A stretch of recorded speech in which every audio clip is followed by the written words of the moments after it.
내가 너희를 권하노니 이제는 안심하라. 너희 중 아무도 생명에는 아무런 손상이 없겠고 오직 배뿐이니라.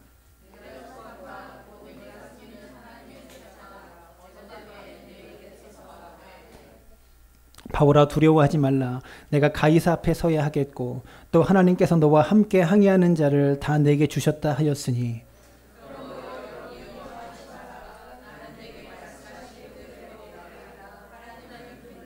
다 같이 그런즉 우리가 반드시 한 섬에 걸리리라 하더라. 아멘. 여러분, 기독교는 말씀의 종교입니다. 말씀이 곧 하나님이시죠. 예수님도 말씀이 육신이 돼서 이 땅에 오신 분이 예수님이라고 성경을 기록하고 있어요. 그래서 우리가 하나님을 믿는다, 이 말은 성경 말씀을 믿는다는 말입니다. 이해되세요? 하나님을 믿는다는 말이 성경책을 믿는다는 말이라고요. 나는 하나님을 믿어요. 근데 성경책은 잘 안 믿어져요. 이게 말이 안 되는 거죠.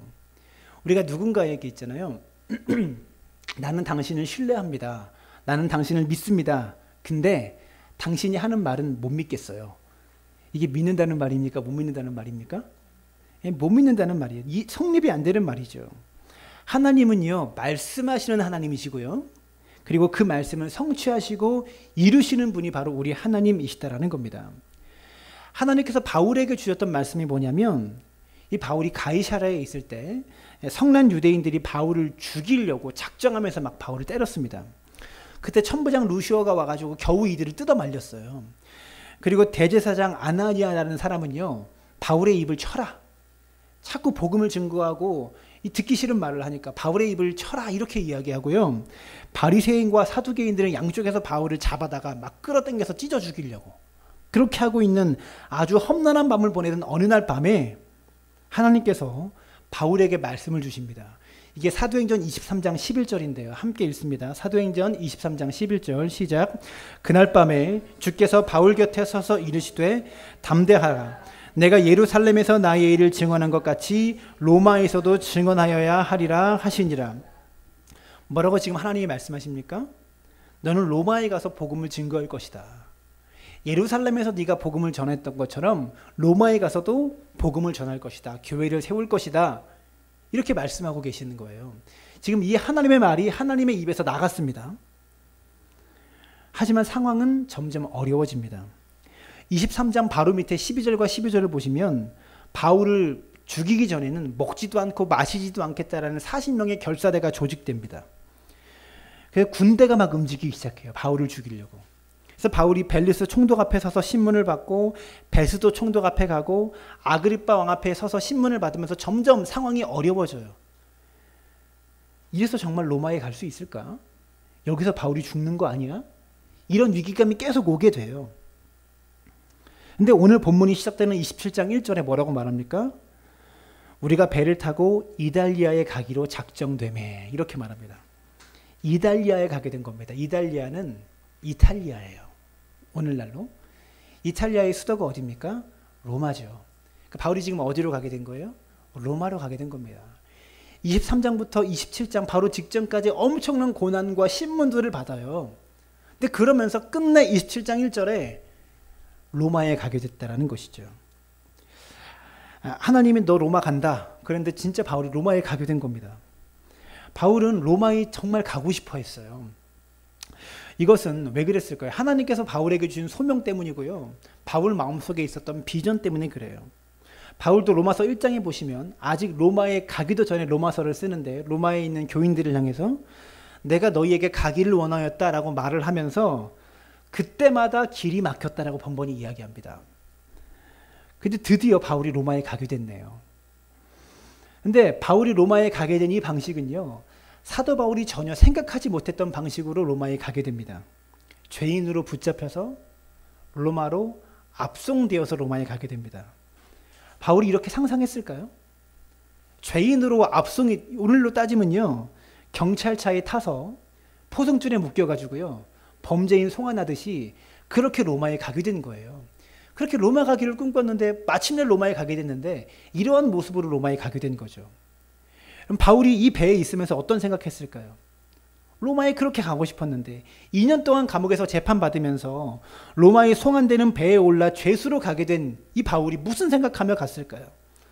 본문을 보니까 바울은요, 이런 상황에서 전혀 침울해하지 않습니다. 여러분, 이쯤 되면 우울증에 걸리지 않을까요? 죽고 싶겠죠. 근데 바울은 전혀 침울해하지 않아요. 2년 동안 감옥에서 고생한 사람의 모습이라고는 찾아볼 수가 없습니다.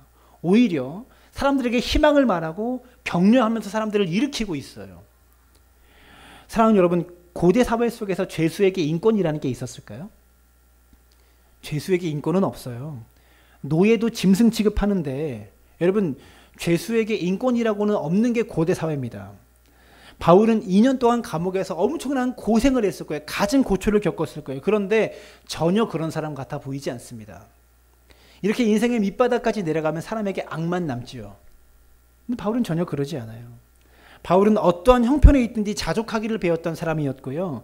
하나님의 섭리하심을 믿었기 때문에 바울은 환경을 보고 안다라는 사람이 아니라 환경 속에서 하나님을 믿었기 때문에 안심하는 사람이었습니다. 여러분의 삶 가운데 어떠한 형편에 있는지 삶의 현실을 제가 다 알지 못하지만 분명히 여러분이 안달할 수밖에 없는 삶의 현실들이 있을 거예요. 그러나 하나님을 믿음으로 말미암아 여러분 안달하지 마시고 하나님 안에서 안심할 수 있게 되기를 주님의 이름으로 축원합니다. 여러분 1절을 다시 보시면 우리가 배를 타고 이달리아에 가기로 작정되매 우리가라고 말합니다. 여러분 2절에도 우리가라는 단어가 나오죠. 그럼 지금 바울이 혼자 가고 있다는 겁니까? 함께 가고 있다는 겁니까? 네, 함께 가고 있다는 거예요. 사도행전의 저자가 누굴까요? 사도행전을 누가 썼을까요? 누가가 썼습니다. 누가 썼냐면 누가가 썼어요. 누가복음의 저자가 사도행전도 쓴 거예요. 누가가 지금 이 글을 쓰면서 우리라고 말하고 있죠. 그러면 이 배에 누가 함께 타고 있다는 거예요? 누가도 같이 타고 있다는 거예요. 의사였던 누가는 의사였거든요. 그래서 누가복음을 보면 뭔가 고침받고 누가 병자를 치료할 때 의학적인 것들을 상세하게 누가는 기록해요. 다른 복음서는 좀 틀리게. 의가가 누사가 아니고 네? 누가가 의사였는데 이 의사였던 누가가 바울과 함께 동행하고 있는 거예요. 근데 바울과 함께 동행했던 사람이 누가 한 사람만은 아니었던 것 같습니다. 2절에 보니까 아시아 해변 각처로 가려 하는 아드라문 데노 배에 우리가 올라 항해할새 마게도냐 데살로니가 사람 아리스다고도 함께 하니라. 누가 함께 했대요? 데살로니가 사람 아리스다고도 함께 했대요. 아리스다고에 대한 성경의 언급이 5번 나오는데요. 이것들을 다 찾아보니까 이 아리스다고라는 사람은 눈에 띌 만한 대단한 업적을 남긴 사람이 아니었어요. 평범한 사람입니다. 근데 이 아리스다고가 등장한 부분들을 다 찾아보니까 에베소에서 군중들이 폭동을 일으켜가지고요. 바울이 군중들에게 잡혀갈 때 아리스다고도 함께 잡혀갔던 사람이에요. 또 바울이 로마에서 옥에 갇혔을 때도 아리스다고가 함께 갇혀 있었고 지금 범죄인이 송환돼서 지금 끌려갈 때도 아리스다고도 함께 끌려가고 있는 사람입니다. 아리스다고는요 특출난 사람이 아닙니다. 대단한 업적을 남긴 사람은 아닌데 아리스다고에 특별한 은사가 있었어요. 그 은사가 뭐냐면 고난당하는 사람과 함께 있어주는 은사였습니다. 여러분 그래서 사도 바울이 골로새서 4장에서 이렇게 말합니다. 아리스다고가 나의 위로자였다라고 그렇게 아리스다고에게 인사를 합니다. 여러분 우리가 누군가에게 도움을 줄 수 있는 가장 큰 도움은 문제를 해결해 주는 것보다 고난당하는 사람, 아파하는 사람과 함께 있어주는 것이 더 많죠. 그 힘들고 어려운 순간에 함께 있어주는 사람이 없다라는 것이요. 우리를 외롭게 만들고 우리를 절망하게 만든다라는 겁니다. 그러나 사명이라는 무거운 짐을 가지고 외롭게 그 길을 걷고 있는 바울에게 고난을 당할 때마다 혜성처럼 나타나서 그와 함께 해주는 아리스도와 같이 여러분이 고난 당할 때 여러분과 함께 있어주는 아리스도를 여러분이 만나게 되시기를 주님의 이름으로 축복합니다. 그리고 여러분이 누군가의 곁에 아리스도와 같은 사람들이 되어주시기를 바랍니다. 제가 여러분의 아리스도가 되기를 바라고 우리 사랑나무 교회가 여러분의 인생길에 함께 고난을 당하고 함께 아파할 수 있는 아리스도와 같은 그런 교회가 되어지기를 꿈꾸고 있어요. 여러분 3절을 보시면 이튿날 시돈에 대니 율리오가 바울을 친절히 대하여 친구들에게 가서 대접받기를 허락하더니 율리오라는 사람이 등장합니다. 이 율리오는 백부장이에요. 어떤 역할을 맡은 로마의 백부장이냐면 지금 바울과 여러 명의 범죄인들을 로마로 책임지고 데리고 가는 역할을 맡은 백부장이 율리오입니다. 근데 이 율리오가 어떻게 합니까? 바울을 친절히 대하여 친구들에게 가서 대접받기를 허락하더니 어느 정도로 바울을 친절히 대했냐면 친구들에게 가서 함께 있다 와라 이렇게 말하는 거예요. 죄수를 무슨 말입니까? 손에 있었던 포승줄을 풀어줬다라는 말이에요. 친구들에게 가서 맛있는 거 좀 먹고 와 이렇게 말하고 있는 거예요. 여러분 죄인에게 이렇게 해주는 백부장이 있을까요? 바울에 대한 신뢰가 있기 때문에 이렇게 할 수 있었던 겁니다. 이런 백부장이 어디 있어요? 바울이 결코 도망가지 않을 것이라는 것을 알고 이렇게 하고 있는 겁니다. 여러분 고스톱만 함께 쳐보면 그 사람의 성격을 안대요. 언제 고하는지, 어떨 때는 쓰리고 포고까지 하는 사람도 있다며요. 언제 스톱하는지 이거를 보면 그 사람의 성격을 안대요. 인생의 밑바닥에서 감옥에서 바울이 어떻게 수감생활을 했는지를 이 아리스토고가 아니라 율리오는 지켜본 거예요. 그러니까 믿음이 갔던 거죠. 그러니까 포승줄까지 풀어주고 친구들과 함께 가서 맛있는 거 먹고 와. 이 배에 타고 있는 동안에 이렇게 말할 수 있었던 겁니다. 바울은 지금 고난의 길을 가면서 의사 누가가 함께 있고요. 위로자 아리스타고가 함께 있고 바울을 친절하게 대하는 백부장 율리오가 함께 있는 거예요. 여러분이 고난 가운데 있을 때 하나님은 여러분을 홀로 두지 않으시는 분이십니다. 여러분 하나님이 제일 안 좋게 보시는 게 있는데 그게 뭐냐면 혼자 있는 겁니다. 창세기 2장 18절을 보시면 이렇게 말합니다. 여호와 하나님이 이르시되 사람이 혼자 사는 것이 좋지 아니하니 내가 그를 위하여 돕는 배필을 지으리라.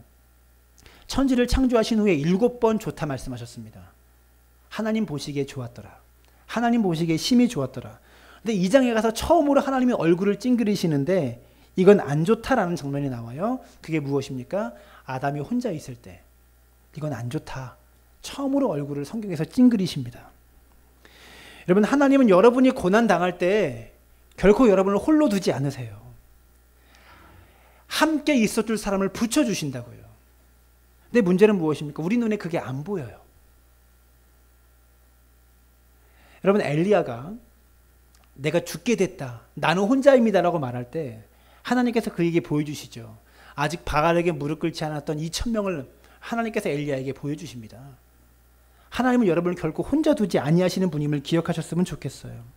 여러분 로마까지 여정이 얼마나 될까요? 가이사랴에서 로마까지 5,000km가 됩니다. 어마어마한 거리예요. 여러분 그 거리를 혼자 간다고 생각해 보세요. 얼마나 처량하겠습니까? 그 먼 거리를 갈 때 바울이 아프면 누가가 치료해주고 바울이 심적으로 지치고 너무나 괴로울 때 아리스토고가 그 마음을 위로해 주는 거예요. 고난의 길이었지만 하나님께서 붙여주신 사람과 함께 로마로 가는 이 머나먼 여정을 바울은 출발했다라는 것이죠. 여러분 우리가 인생길을 걸어갈 때도 마찬가지인 것 같습니다. 하나님은 여러분을 홀로 두기를 원치 않으십니다. 이 험난한 인생길을 함께 갈 수 있는 누가를 붙여주시고요. 아리스토고를 붙여주시기를 원하세요. 그게 무엇이냐? 여러분이 속해 있는 마을 공동체이고요. 우리 사랑나무 교회인 거예요. 이 교회에서 함께 만난 성도들과 함께 인생의 고난의 길, 어려운 길을 함께 걸어가고 동행할 수 있는, 그래서 마침내 로마까지 도달할 수 있는 그런 믿음의 사람들 되시기를 주님의 이름으로 부탁을 드립니다. 하나님이 주셨던 비전을 쫓아 바울이 로마로 출발을 하는데, 여러분 그렇다면 하나님께서 허락하신 길이기 때문에 로마로 가는 길이 편안해야 되지 않겠습니까? 근데 오늘 본문을 보면 굉장히 여러 가지 어려움들이 생깁니다. 여러분 4절을 보세요. 맞바람이라는 단어가 나와요. 7절을 보시면 배가 더디가 풍세가 허락하지 않더라 이런 말이 나옵니다. 바람이 허락하지 않았다라는 겁니다. 바람이 불어야 배가 움직이는데 바람이 불지 않은 겁니다. 8절을 보면 간신히, 9절을 보면 여러 날, 또 뭐라고 나옵니까? 항해하기가 위태한지라. 여러분 로마로 가는 게 하나님의 뜻이라면서요. 그러면 길이 좀 쫙 뚫려야 되지 않겠습니까? 뻥뻥 뚫려야 되는데 분명히 하나님의 뜻인 줄 알고 사역을 시작했는데 온갖 어려움들을 만나는 겁니다. 여러분 사명 따라 가는 길, 하나님이 주신 비전을 따라 걸어가는 길은요, 꽃길이 아닙니다. 레드카펫 걷는 것이 아닙니다. 맞바람이 있고 풍세가 허락하지 않고 위태롭고 더디 가고 간신히 가고 여러 날이 걸리고 그러는 순간 하나님께서 이거 그만두라고 그러시나 보다 이렇게 판단하시면 안 됩니다. 오히려 풍세가 위태하고 허락하지 않고 여러 날이 걸리고 더디 가는 것이 바르게 가고 있다는 증거입니다. 사랑나무 교회가 2014년에 출항했습니다. 하나님께서 시작하라고 하셨는데 편안한 길이었으면 얼마나 좋겠습니까? 순탄한 길이고 꽃길이 쫙 펼쳐졌으면 우리 교회 꽃길이 펼쳐졌으면 얼마나 좋겠습니까? 근데 여기까지 오는데도 숱한 어려움들이 있지 않았습니까? 더디 가지 않았습니까? 풍세가 허락하지 않고 배가 난파되는 위기 가운데 빠지기도 하고 여러 가지 어려움이 있었어요. 근데요, 그게 바르게 가고 있다는 증거입니다. 고난이 있다는 것, 이것이 바르게 가는 증거라는 것이죠. 우리 교회 성도님들이 개업을 하시면 제게 신방 예배를 들어달라고, 개업 예배를 들어달라고 부탁을 하십니다. 담임 목사이기 때문에 제가 가서 예배를 인도하죠. 여러분, 그때 제가 했던 설교 기억나십니까? 교회를 개척하고 개업 예배를 한 3-4번 드린 것 같은데, 김영수 집사님 미용실 개업할 때 제가 했던 설교 기억나세요? 어제 설교도 기억 안 나는데 뭐 기억나겠어요? 한 3-4년 전에 했던 얘기인데, 제가 갈 때마다 이 얘기를 꼭 합니다. 장사를 이제 막 시작하거나 사업을 시작하시는 분들에게 분명히 부담스러운 이야기인데요. 근데 저는 개업 예배 가가지고요, 하나님께서 이 장사하실 때 복 주실 겁니다. 이 사업 번창하게 하실 겁니다. 이런 설교 못 하거든요. 왜냐면 제가 모르거든요. 장사가 진짜 잘 될지 안 될지. 그냥 입에 발린 그런 설교 안 합니다. 제가 개업에 신방 가서 하는 꼭 신방 예배 설교가 있는데, 저는 성도님이 이 사업을 시작하신 것을 매우 기쁘게 생각합니다. 하지만 염려되는 것이 한 가지가 있습니다. 이 사업이 안 될까 봐 염려하는 게 아닙니다. 사업이 잘 될 수도 있고 안 될 수도 있어요. 근데 제가 진짜 염려하는 건 성도님들이 기도하지 않았는데 이 가게가 잘 되고, 하나님 앞에 바르게 살지 않고 신실하게 살지 않고 온전히 예배하며 살지 않는데 사업이 잘 되면 저는 그게 제일 염려스럽습니다. 내가 기도하지 않고 바르게 신실하게 하나님 앞에 서 있지 않은데 장사가 잘 돼서 돈이 막 들어오고 그 사업이 막 번창하면 그게 나에게 축복일까요? 저주일까요? 여러분, 사업이 잘 되고 안 되고 이게 중요한 게 아닙니다. 이 사업을 통해서 저는 성도님이 하나님을 더 의지했으면 좋겠고, 이 장사를 통해서 하나님께 더 매달렸으면 좋겠습니다. 늘 이 설교예요. 기억나세요, 집사님? 제가 갈 때마다 이 설교합니다. 개업 예배 신방하면. 우리는 하나님께서 우리를 세상에 보내실 때 너 세상에 나가서 성공해라, 이렇게 세상에 보내시는 게 아닙니다. 하나님께서 우리에게 요구하시는 것은 세상에 나가서 성공하는 것을 요구하시는 게 아니라 세상에 나가서 충성하라고 우리를 세상에 보내시는 거예요. 로마로 가는 길은 분명히 주님께서 가라고 말씀하신 길입니다. 그 길은 틀리지 않아요. 방향을 잘 잡았습니다. 목사님, 제가 이 사업 하겠습니다. 이 장사 하겠습니다. 여러분이 기도하면서 결정하셨을 거 아닙니까? 좋습니다. 틀리지 않았습니다. 바람이 마주 불더라도, 항해가 위태위태하더라도, 풍세가 허락하지 않고 더디 가더라도, 간신히 가더라도 하나님이 주신 사명 따라 가셔야죠. 하나님께서 원하시는 것은요, 맞바람을 맞더라도 이 맞바람 속에 하나님 의지하고, 항해가 위태위태할 때 주님께 더 매달리고, 풍세가 허락하지 않을 때 하나님을 바라보길 원하시는데, 하나님 의지하지 않고 하나님 바라보지 않는데 장사가 잘 되고 사업이 번창하고 순풍이 불어온다면 그건 축복이 아니라 저주입니다. 일이 잘 되고 안 되고 이게 핵심이 아니에요.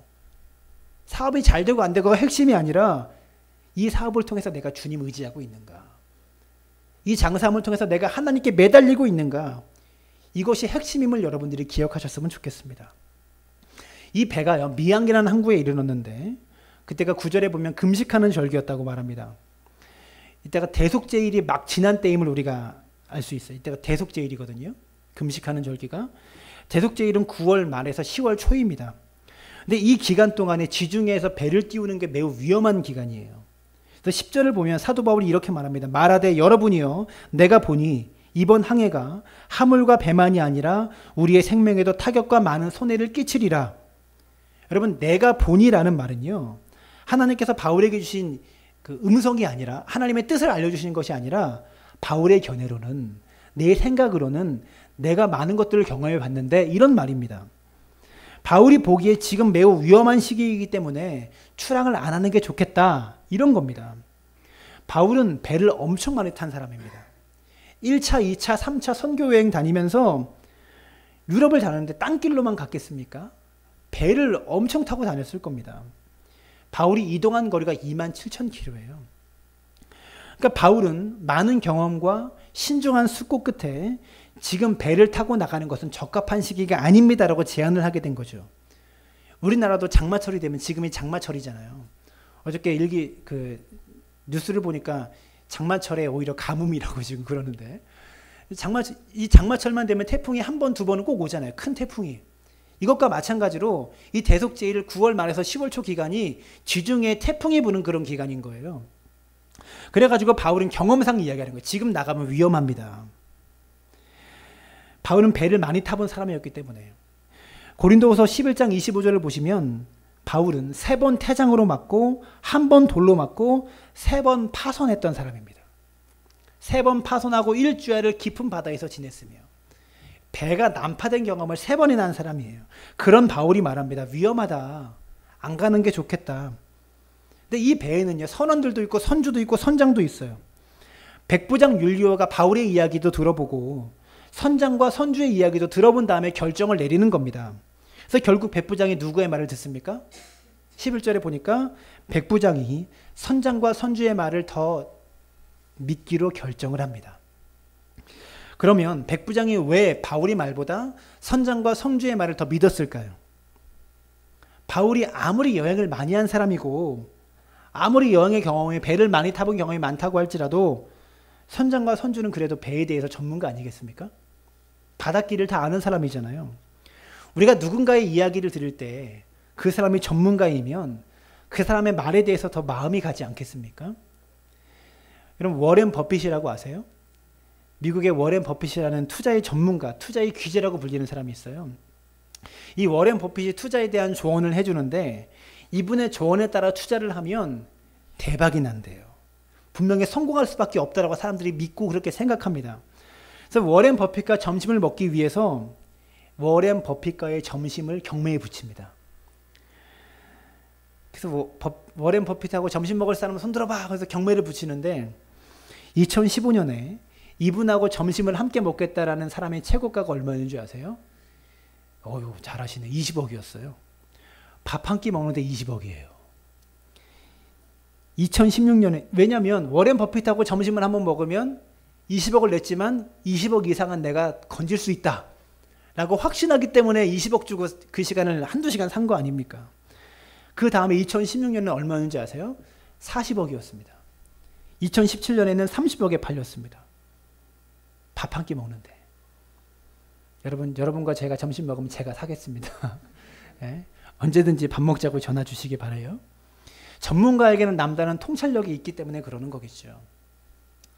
우리가 내가 아플 때 옆집 아줌마가 이 약을 먹어보라 라고 말하면 이렇게 말하는 것과 대학병원의 유명한 전문의가 이 약을 먹으라고 말하는 것과 누구의 말이 더 신뢰가 갑니까? 마찬가지인 거예요.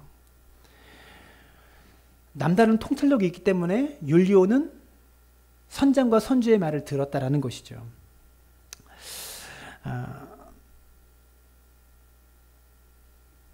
자, 그럴지라도 죄송해요. 원고를 갑자기 까먹었어요. 백부장 율리오도 마찬가지죠. 바울을 참 좋아해서 이 죄인인 바울을 친구들과 만날 수 있도록 편의도 봐주고 27장을 계속 보시면 바울이 생명의 위협을 느끼는 순간이 올 때 이 바울을 살려주려고 율리오가 엄청 노력합니다. 그랬을지라도 이야기를 들을 때는 바울의 말을 참고만 할 뿐이지 정작 결정할 때는 전문가의 이야기를 듣고 결정했다라는 거죠. 여러분, 율리오를 비난할 수 있습니까? 저 여러분이라면 어떻게 행동했을까요? 바울의 말을 들었을까요? 그 선장과 선주의 말을 들었을까요? 똑같았을 거예요. 근데요, 율리오가 선장과 선주의 말을 들었던 또 다른 이유가 있습니다. 12절을 보시면 선장과 선주가 출항을 결정한 이유가 나오는데요. 그 항구가 겨울을 지내기에 불편하므로 거기서 떠나 아무쪼록 베니스에 가서 겨울을 지내자.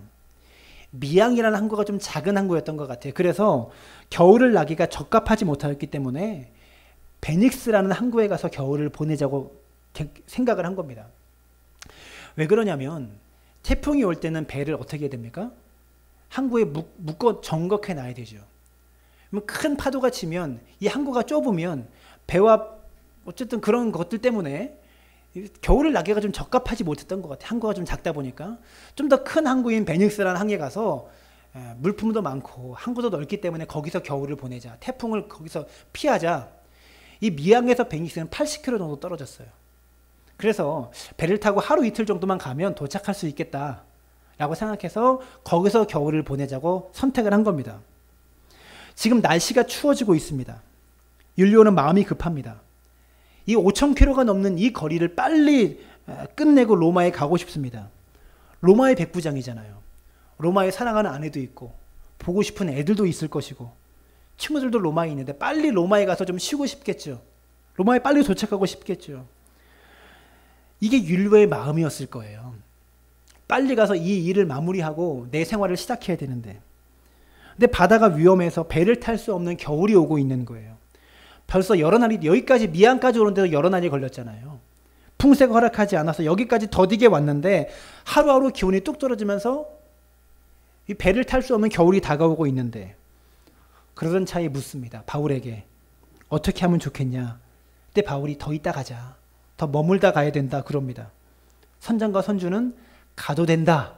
빨리 가자 그럽니다. 여러분, 선장과 선주의 말을 전문가이기 때문에도 듣지만 율리오가 마음속에 생각한 게 있죠. 가고 싶다. 생각하고 있었죠. 여러분, 내가 가고 싶은 생각이 있는, 내가 하고 싶은 일이 있는데 누군가가 그 생각을 그대로 이야기해 주면 가지 말자는 말이 더 잘 들립니까? 가자는 말이 더 잘 들립니까? 예, 가자는 말이 더 잘 들리는 거예요. 그분의 얘기가 더 내 마음에 와닿는 겁니다. 내가 뭔가 생각하는 게 있는데 앞에 서 있는 담임 목사가 그 얘기를 해주면 이야, 하나님의 뜻인가 보다 이렇게 하게 되는 거죠.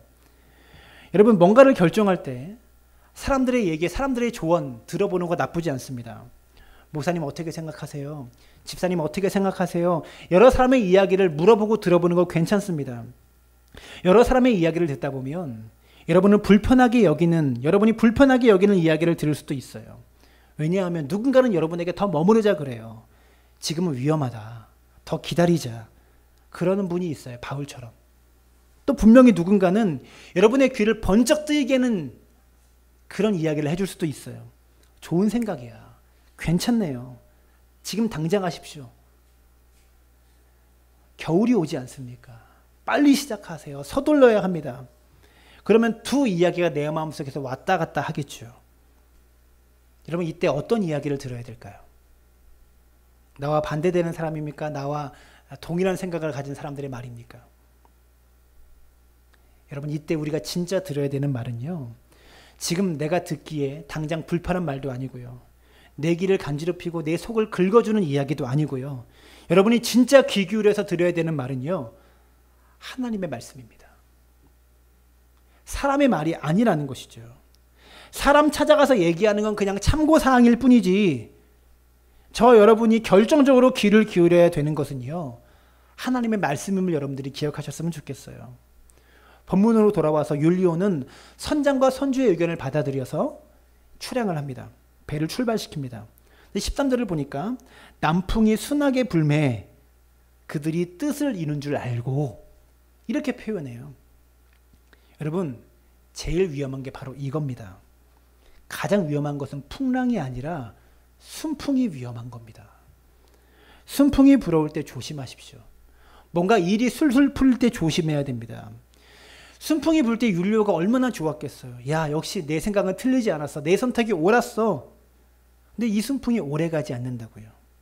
순풍이 불 때 이야 좋다 했지만 조금 지나니까 순풍이 잠시 있었고 14절을 보시면 유라굴로라는 광풍이 불어와서 배를 통제할 수 없는 통제불능의 상태가 됩니다. 여러분, 그레데라고 하는 크레타 섬에는요, 이다 산맥이라고 하는 큰 산이 있습니다. 2000m가 넘는 그런 산이에요. 여러분 우리나라도 이 강원도를 이 설악산을 넘어가면 그때부터 이 바다에서 바람이 불기 시작하죠. 그 미시령 고개 지나갈 때 엄청난 바람이 그때부터 시작됩니다. 이 이다산이라고 하는 곳에서 두 개의 바람이 만난대요. 이 두 바람이 만나서요. 상반되는 두 바람이 만나서 격정적인 회오리를 이 이다 산맥에서 일으키고 바람이 이 바람을 바다로 강하게 밀어낸대요. 그래서 이게 지중해의 태풍 유라골라의 시작이 여기서 시작된다고 합니다.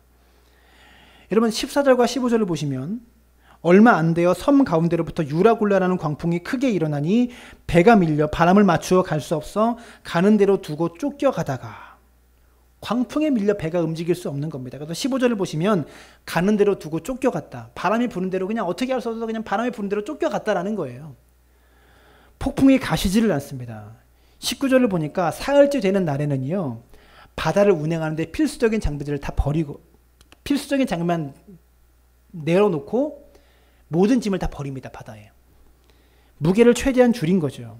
그런데도 상황이 호전되지 않는 거예요. 20절을 보면 여러 날 동안 해도 별도 보이지 아니하고 큰 풍랑이 그대로 있음에 구원의 여망마저 없어졌더라. 여러분 그 후로 계속해서 며칠 동안 해도 별도 안 보이고요. 먹지도 못한 상태에서 모든 사람이 절망적인 나날을 보내고 있을 거예요. 물도 못 마시죠. 물이 한가득 바다에 다 있는데 마실 물이 없는 거죠.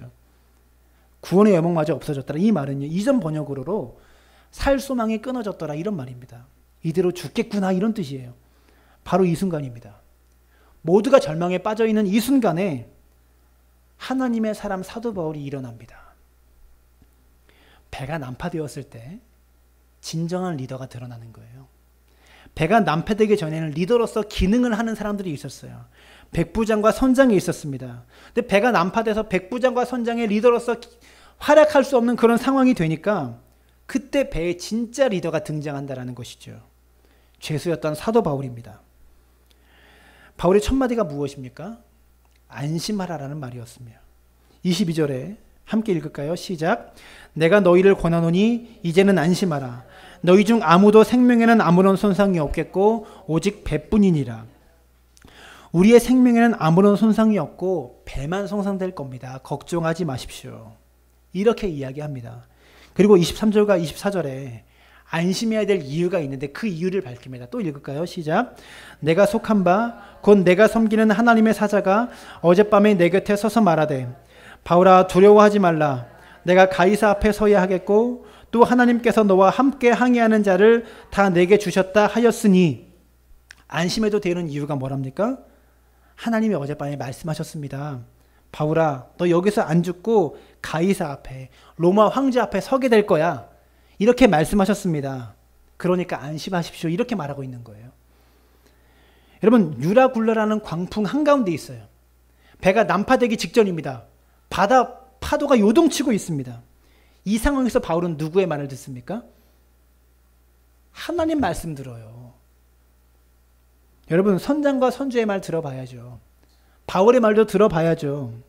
이 사람 저 사람 말 들어보는 거 좋아요. 그런데 하나님 말씀도 들어야죠. 뭐가 제일 중요합니까? 바울의 말입니까? 선장과 선주의 말입니까? 결국 결정은 누구의 말 듣고 해야 되는 거예요? 하나님 말 듣고 해야 되는 거예요. 하나님의 음성 듣고 해야 되는 거예요. 이 사람의 말을 듣고 불편합니다. 이 사람은 왜 나한테 가지 말라 그러지? 근데 마침 다른 사람이 가야 돼. 어서 가. 빨리 출발해 그래요. 그래서 내가 가야 되겠다. 이렇게 들뜨지 말고 이 사람 저 사람 이야기 다 들어도 결국 결정은 하나님의 음성에 귀를 기울이며 하나님 말씀 듣고 해야 된다는 것을 기억하시길 바랍니다. 이게 중요하다라는 거예요. 여러분 세상에서 제일 바보 같은 사람이 누군지 아세요? 귀가 얇은 사람입니다. 이거 해봐 저거 해봐 그럴 때 이거 해보다가 저거 해보다 그런 사람입니다. 목회를 해보니까요. 귀가 얇으면 절대 목회 못하겠더만요. 왜 그런지 아세요? 교회에서 틀릴 말하는 사람이 아무도 없어요. 이 성도님은요. 맞는 말이에요. 그리고 저 성도님과 얘기하면 저거 맞는 말이에요. 틀린 말 하는 사람이 한 사람도 없어요. 정말로 교회 안에. 근데 교회만입니까? 여러분의 인생에 대해서 뭔가 누군가에게 조언을 한번 물어보세요. 틀린 말을 해주는 사람이 있나? 다 지혜로운 말이고요. 다 뼈가 되고 살이 되는 말이에요. 다 맞는 말입니다. 근데 정말 중요한 것은요, 사람의 말일까요? 하나님 말씀일까요? 교회는 하나님의 뜻 가운데 움직이는 것이 교회죠. 여러분의 삶도 마찬가지죠. 정말 중요한 것은요, 사람의 말이 아니라 하나님 말씀입니다. 하나님 음성 듣지 못하면 목회도 못하고요, 사업도 못하고 아무것도 못하는 거예요. 유라굴로는요, 우리 아시아의 지역의 태풍과 같은 그런 광풍입니다. 근데 이 광풍이 불어도 바울이 하나님의 음성을 듣는 것을 방해하지를 못했어요. 조금만 인생의 바람이 불면 하나님과의 관계가 끊어져 버리는 사람이 있습니다. 조금만 인생의 광풍이 불고 바람이 불어도 하나님을 인생의 뒤편으로 내밀어 버리고 그저 내 사업 감각대로, 내 목회의 감각대로, 내 충동대로 결정하고 행동하는 것이 아니라 바울은 그 상황 속에서도 하나님의 음성을 들었다라는 것이죠. 그리고 24절을 보니까 특이한 표현이 나와요. 너와 함께 항해하는 자를 다 내게 주셨다 하였으니. 이게 무슨 말입니까? 이 배에 276명이 타고 있거든요. 이 모든 사람을 다 너에게 맡기겠다, 이런 말이에요. 여러분, 바울이 이 배의 책임자입니까? 이 배에는 책임자가 있어요. 백부장 율리오가 있습니다. 율리오가 이 죄인들을 로마로 압송해야 될 책임을 맡은 사람이고요. 선장도 있고 선주도 있어요. 그 많은 사람들을 하나님께서 바울에게 맡기셨대요. 바울이 누굽니까? 왜 바울에게 맡기셨을까요? 바울이 어떤 사람이길래? 바울은요, 이 배에서 유일하게 하나님의 음성을 들을 줄 아는 사람이었어요. 그러니까 맡기셨습니다. 이 광풍 속에서도 유일하게 하나님의 음성을 들을 줄 알고 하나님의 뜻을 분별할 줄 아는 바울에게 이 배에 탄 모든 사람들의 운명을 맡기셨다라는 것이죠. 여러분, 세상적인 주의로 보면 백부장이 훨씬 높죠.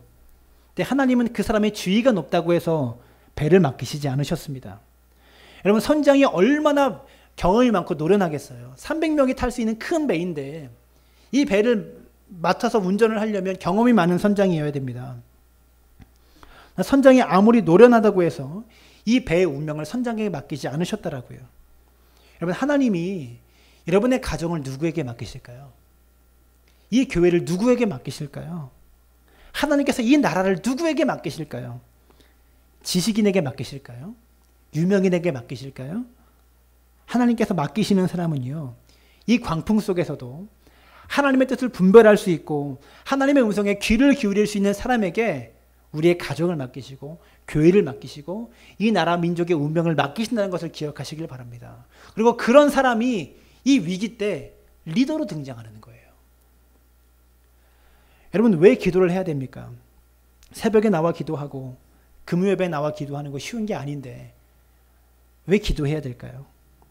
하나님은요, 기도하는 사람에게 맡기시기 때문에 그렇습니다. 그러니까 기도하지 않는 사람은 소망이 없는 거예요. 이 알렉산드리아 배에 탄 사람들 중에 기도하는 사람이 없었다면 이 배가 어떻게 되었을까요? 어느 누구도 하나님의 음성을 듣는 사람이 없는데 모든 기구 다 버리고 모든 장비 다 버리고 배에서 살아보겠다고 발버둥을 쳤어요. 구원의 소망이 다 끊어져 버렸네요. 그런데도. 그럼 그대로 다 죽어야 돼요? 다 망해야 됩니까? 여러분, 그래도 소망이 있습니다. 여러분의 인생에 광풍이 불어도 소망이 있습니다. 단 하나님의 음성에 귀를 기울일 수만 있다면 소망이 있어요. 하나님 앞에 나와서 하나님 어떻게 하면 좋습니까? 라고 기도하며 하나님의 음성에 귀를 기울일 수 있는 사람 단 한 사람만 있어도 여러분의 가정에 소망이 있고요. 여러분의 직장에, 여러분의 일터에, 여러분의 교회에 이 나라와 민족에 소망이 있는 거예요. 여러분, 기도는 하면 할수록 말하는 것은 아닌 것 같아요. 기도를 찾고 하나님께 뭔가 말하는 것, 이것을 이렇게 이해하니까 난 할 말이 없어서 기도를 못하겠어, 이렇게 나오는 거예요. 김원성 목사님, 기도는 말하는 게 아니에요. 네? 할 말이 없어서 기도 못한다, 이런 게 아닙니다. 기도 안 하시는 게 아니라 새벽 기도 나오시는데 잠깐 조셔서 제가 얘기한 거예요. 네? 기도는 뭡니까? 하나님께 묻는 게 기도입니다. 묻고 듣는 거예요. 하나님의 생각을 듣는 거예요. 하나님 어떻게 생각하십니까? 라고 하나님께 물으며 자꾸 하나님께 귀를 기울이는 게 기도라고요. 이 이야기로 설교를 마치고 싶습니다. 엘리 제사장이 사무엘에게 기도를 가르쳐줘요. 어느 날 어린 사무엘이 기도하다가 하나님의 음성을 어느 날 듣습니다. 근데 하나님의 음성을 듣는 게 사무엘이 처음이었기 때문에 엘리가 자기를 부른 줄 알고 엘리에게 갑니다. 그래서 엘리가 지금 사무엘이 하나님의 음성을 듣고 있는 거구나 이렇게 생각을 하고 사무엘에게 기도를 가르쳐 줍니다. 코치를 해주죠. 사무엘상 3장 9절을 봅니다. 함께 읽습니다. 시작. 엘리가 사무엘에게 이르되 가서 누웠다가 그가 너를 부르시거든 내가 말하기를 여호와여 말씀하옵소서 주의 종이 듣겠나이다 하라 하니 이에 사무엘에 가서 자기 처소에 누우니라. 지금 엘리 제사장이 사무엘에게 기도를 가르쳐 줍니다. 뭐라고 가르쳐 줍니까? 주님이 너를 부르시거든 내 문제를 위해서 좀 기도 좀 부탁한다. 주님이 너를 부르시거든 너 옛날에 그거 갖고 싶었다고 했잖아. 그거 달라고 좀 간절하게 말해봐.